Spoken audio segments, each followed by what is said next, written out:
Sponsored by Ram Trucks, built to serve. All right, time now for Four Things First, a collection of things we saw, we loved. And Brandon, you loved a couple of great catches this weekend. Oh, my goodness. Yeah, you guys been trying to impress me with all these other wide receiver catches, high school, college, even in the pros. Let me show you how real guys do it. Amari Cooper. I mean, this is just 100% body control. I love this guy. He made a play when his team needed it in the biggest moment. Now let's go down south. Gesicki, oh my goodness, look at this. He looks like Odell Beckham Jr. in his prime. Look at that catch. You think you can do that? Unbelievable catch. How much? How many times can you do that? I mean, out of 10 times. Out of 10 times, how many times can you do it, Wilds? 8.5. I would drop. All right, I would drop Wilds. one, but it would get called back. Black belt for Big This Trust. is my favorite one. Friend of the show, Mark Ingram. I am a huge fan of interacting with the opponent's logo. It's the perfect balance of disrespect and harmlessness. So the GOATs in this category are T.O. on the star and Baker Mayfield planting the flag at Ohio State. But this is great, and it shows more athleticism from Mark Ingram. And a lot of people will be talking about the kick. But what I want you to pay attention to is the defensive stance that Ingram is ready for in case the logo fires back. He hits it and then pop, gets ready. So congratulations, friend of the show, Mark Ingram. That's great. Nick, AD's game winner. Yeah, listen, I know it's a football Monday, but we do have to show you the biggest play of Anthony Davis's career and maybe the single worst defensive play anyone has ever had in professional basketball. Watch Mason Plumlee. He's number 7. He's the white guy on the court that's not Jokic. Watch him on this run right to LeBron and just panic. There's no screen set. There's no anything. He runs directly to LeBron and starts pointing at the guy he was guarding. The hell? Plumlee. What are you doing, It's a good bro? play. It's We the gotta GOAT. show it from the other Guard the angle GOAT. one more time. Watch Plumlee. He's so panicked by LeBron, he just runs right to him and leaves Anthony Davis. Like, what are you doing, man? Lakers steal one, totally escape, and Plumlee. That's bad, bro. All right, guys, I like the business of football. I like the X's and O's. I like the scheming. I like the game plan. I love the friendship. I love the bonds that are formed. And for 9 years, Greg Olsen and Cam Newton formed a bond in Carolina. Now they played against each other. Yesterday, pregame, Cam was walking around going, oh, there's Greg. I love that guy. They hugged it out. It was great. Here's my question. Look at Cam Newton. He pulls out of the hug way too soon. I'm only bringing this up because after quarantine is over, Nick and I are going to hug this out. What is the hug release policy on hugging? Cam's out. Greg's still in. Do you go back in or do you Greg both misses come out? him more. See, Yeah, there it is. Greg missed him more. I think Greg misses him more. And this is what I need to know.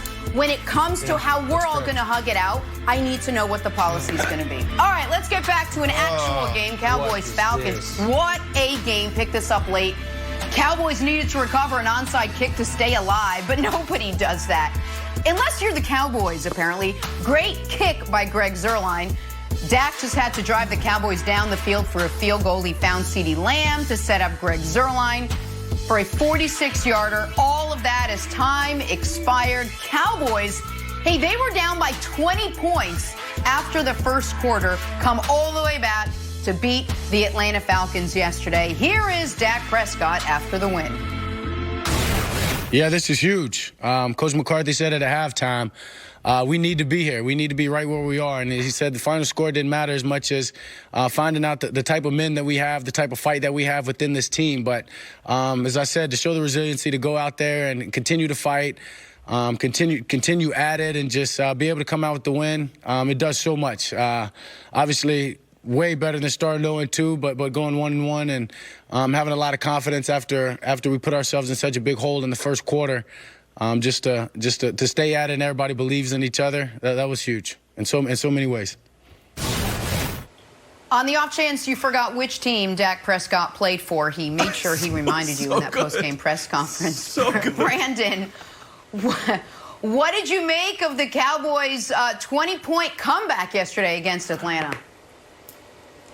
Let's get the football out of the way first, and then I want to just speak from a fan's perspective. The football side of things is this: we understand if you lose the turnover battle, you're probably going to lose the game. For them to be able to overcome that, being down 20 in the first quarter, 3 turnovers, that's unbelievable. I think they had like a 0.1% chance of winning that game. Like, that was the probability. So hats off to the Dallas Cowboys for rallying in the locker room at halftime. Coach McCarthy obviously gave a great speech. Maybe Doc Rivers can learn from that. But that's the football side of things. But from a fan's perspective, it's like, who are we dealing with? What type of team is this? The Dallas Cowboys. I mean, man, are we going to deal with this all year, this roller coaster ride? Exactly, are you a contender or you're a pretender? I think all of us had our takes ready to go at the end of that first quarter, ready to destroy the Dallas Cowboys. I think I even tweeted. Yeah. I tweeted out something that, you know, this team like a JV team, and then they come back and do this. They did the impossible. And then I also want to talk about the Atlanta Falcons. Like, are you serious? Yes. I mean, if any team knows inventing ways to lose a game, exactly. Unbelievable. Dan Quinn, I don't see how Dan Quinn survives this. Nick, I don't see how Dan Quinn survives this year. If this continues, the most underperforming team that we have seen in the last 4 years. So from a fan's perspective, you know, I was just all over the place watching this game.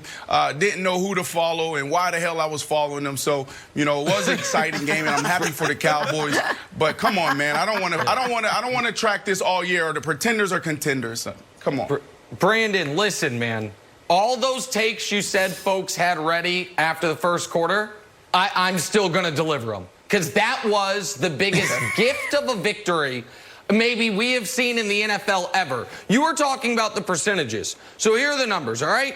Teams in NFL history that score at least 39 points and don't turn the ball over were previously 441-0, according to Elias, until the Falcons broke that stretch. And why did they break it? Because their players don't know the rules. It's the Cowboys who can't touch the ball. You can touch it, Atlanta. You can bat it out of bounds. You can kick it. You can do anything other than look at it like it's a nuclear bomb. This is, the Cowboys get a victory in the standings, but they do not get a victory in my heart. And I say that as a team, as a guy who picked them to go to the Super Bowl. I'd love to be able to sit on here and tell you, this is why I picked the Cowboys, because they showed unbelievable tenacity to come back. No, this was a present from a team in Atlanta that invents new ways to lose football games. You said you think, you don't know how Dan Quinn survives it. Well, he survived a 5-game losing streak in the heart of the season in 2018. He survived a 1-7 start last year, so maybe he does survive it. But that's coaching. Your players didn't know they panicked. They didn't know the rules. No, this is tough, people say it's a great kick by Zerline. Just fall on the ball. It is. The ball is going a quarter of a mile. Look at it moving away from it. No, Nick, this is hard. I mean, as a wide receiver that's been in this situation so many times, the speed was perfect because what we're taught is if it's a high hopper, a ball that's coming fast, then we can sit back and wait on it. But in this situation, we know the rules that if it doesn't go past 10, then it's a penalty. It's our ball. You wait there. It was the perfect speed to make someone indecisive. That's all I can say. This was a tough spot for the Atlanta Falcons, and a lot of people are crushing them. You're not the only ones, but we sit in these meetings every single week, and we talk about these scenarios and these situations. We practice so many different types of kicks, and this kicker hit it the perfect way with the perfect speed. Like, what do you do if you're in a situation? This looks like it's not going to make it to 10, and it did. No, because if you fall on it, Nick, and you don't get it, it becomes a live ball. So the best situation is to stay away from it totally. Perfect speed. Wilds? Yeah, Brandon, there's something called diffusion of responsibility, and it rears its head in all sorts of ways in the world. In its most innocuous, it's like, hey, let's bring food to the picnic, and everyone assumes that someone else is bringing the drinks, and there's no drinks at the place. And it's worse. you at a car accident, you're supposed to say like, hey, you in the blue shirt, You call have to point to 911 or someone. no one calls Exactly. 911. So in